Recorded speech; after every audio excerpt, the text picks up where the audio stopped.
Hello and welcome to my channel. My name is Joseph Carroll, and today we are going to do my top 5 favorite books of all time. Now, recently I did a top 5 series of all time, so I felt since I'm new to this Booktube thing, it would be natural for me to do a top 5 books, and you can get to know more of my taste, and we can talk in the comments whether you've read any of these books, or you can, maybe tell me some books that you think I might like or enjoy, and maybe I'll throw them on my TBR. I'll try to keep this, non-spoilery and as short and to the point as I can. I tend to ramble on here and there, but we'll do our best. Um, so, without further ado, book 5 is City of the Dead by Brian Keene. Now, this is a sequel to probably what is his most popular book, which was The Rising. And this is actually the only horror novel on the list. And this book, why I like it better than The Rising, is because I feel like his writing has actually went up a level. And inside The Rising, it was a lot of shock value, gore, and crazy scenes and stuff like that. You follow a man who's estranged from his ex-wife, and his son, lives really far away, and actually in another state, I believe, and he has to make his way through this while a type of zombie apocalypse has happened, and these things are terrifying. They're like kind of interdimensional zombies. When someone dies, it's like the soul um, of these demon-like creatures go into them, and I think his writing gets better in the second book, and he really pulls you in to the relationship and how he feels about his son, and just every fiber of his being wants to make it to him. And Brian King does a great job of making you feel hopeless in this world. Um, in it's every time you think he's making the right move, he's getting there, he's getting ahead. Something happens that lets you know that this world is not for the faint of heart. Um, and like I said, I'm not going to spoil anything, but it is a wild ride to the end of this book, and it's one that if you finish it, you'll remember it forever. Um, Now, book 4 is a kind of a legendary book. It's The Gunslinger by Stephen King. Now, people might call me crazy because a lot of people rank this as the lowest book in the in the Dark Tower story. But I just love this book. I love that we get to stay with Roland the whole time, and you get to really be in his head, and it's the shortest book in the series. I think it's just over 200 pages or so, and the action in this book is might be Stephen King's best action throughout the whole series, and you get to see his obsession with the Dark Tower and the Man in Black, and you know there are some shocking scenes in this book, and if you've read the book, you know the one I'm talking about, and Stephen King tends to put one of those in every book, um, but it was a kind of a different type of book. Some people couldn't really get into it, but it still lasts as my favorite. And Roland is one of the best characters of all time.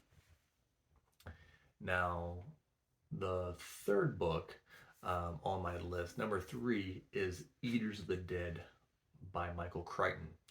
Now, this book is one of my favorites of all time. one of the earliest like books that I read that really got me into fantasy, and because it deals with Vikings, it makes it even better. And it's actually based off of true events, which really just enhances the story for me. Um, we follow this Ivan Fadlan, a Middle Eastern uh, man who kind of gets together with these Vikings that are headed north back to their homeland, and you get to see his perspective and how he thinks about their culture and how different it is. Um, but then this book turns into Beowulf, which is excellent because I love Beowulf as well. But there's some crazy visuals that Michael Crichton brings up as he does in all his works. And another kind of a theme here is another short book, not even 300 pages, I don't think, but um, it just was, a book that just captured my imagination. And this is one I'm going to reread this year for sure, and I'll probably do an actual like in-depth review of it at some point. Um, but if you like Vikings, you like the story of Beowulf, this is a must-read. Um, but we'll go on to number two, which is Sword of Destiny by Andrzej Sapkowski, and it is the second book in the Witcher series.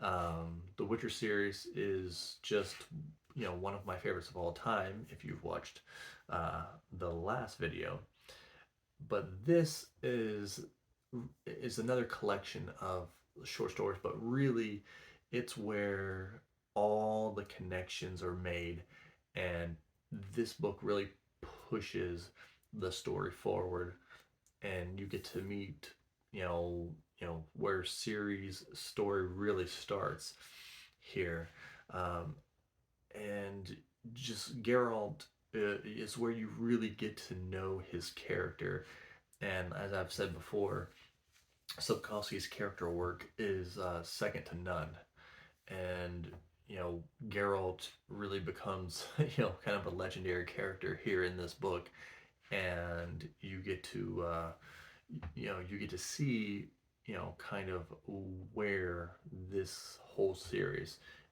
is headed here in the second book of the Witcher series. So now we arrive here at number one, my favorite book of all time, and that is Changes of the Dresden Files. Now, this is by Jim Butcher, and I believe is the 13th book in the series. And this is the book that any booktuber that has started the journey with Dresden will get told that this is the book. This is the book that changes everything for you. And it has never failed to live up to the hype for anybody who's ever got there. Now some people, Dresden is, doesn't seem to be for them and they'll drop out. But anybody who sticks with it and makes it to Changes, um, I just love seeing their reaction. And again, we'll keep this non-spoiler because it is so far into the series. You just get some crazy surprises for Dresden in this book, and he has to make some of the hardest decisions that he's ever had to make. And by this point in the series, you've already invested in Harry and in a lot of these characters. Um, and there are just twists and turns, and and some of the craziest visuals and battle scenes that you'll ever see in any fantasy, not just the Dresden Files here. But if you are on your Dresden journey, um, you know, and you hit a bump in the road, uh, push through, and once you get to changes, um, it just becomes that urban epic fantasy that it is kind of become this cult following about, and this is where you hit that. Um, but that is my top five. Um, if you enjoyed this, like, subscribe. It would means the world to me. I can't believe I've grown as fast as I have. I didn't expect such a warm reception from everybody in the community. But tell me what your favorite books of all time are, and we can, you know, I love a little bit of debating, a little bit of telling me what I should read and what I'm missing out on. So until next time, have a great day, guys.